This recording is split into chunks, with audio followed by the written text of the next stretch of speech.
नमस्कार. मी संजय सागर किणीकर. ठरलेल्या माझ्या वेळानुसार, ठरलेल्या माझ्या सर्व नियम व पत्रव्यवहारानुसार मी संबंधित ठिकाणी आल्यानंतर माझी बैठक सन्माननीय गट विकास अधिकारी साहेब कवितके साहेब यांच्याबरोबर झाली.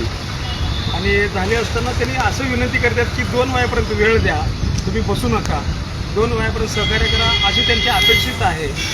पण तरी देखील मला काय म्हणायचं आहे की जेव्हा आम्ही पत्रव्यवहार करतो तेव्हा आमची पण नैतिकता आहे की आम्ही आमच्या स्वतःसाठी इमानदार असायला हवं. म्हणून मी त्यांना इथंच ह्याच आवारात उपोषण म्हणूनच इथंच मी उभा राहतो आणि इथंच मी उपोषणाची जी काही माझी मोहीम आहे ते चालू करतो. आत्तापर्यंत मिटिंगमुळे मला इथे यायला वेळ झाला होता, त्यांच्या ऑफिसमध्ये होतो.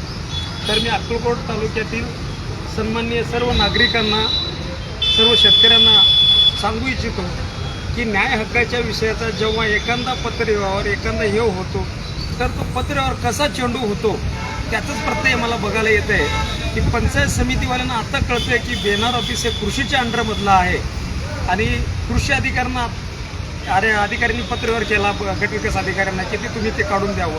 आता ते एकमेकामध्ये चालू झालेलं आहे. तर ते कृषी अधिकारी कुठंतरी बाहेर आहेत, त्यांना बोलवलं गेलेलं आहे.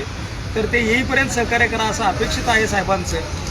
पण मी माझ्या उपोषणाला चालू करीत आहे. तर तोपर्यंत सर्व गोष्टीचा भान ठेवून कायद्याचा अवलंब करून कायद्याच्या सर्व काही आणि कोणाला त्रास होणार नाही या दृष्टिकोनातून हे करून मी माझं उपोषण चालू करीत आहे. धन्यवाद.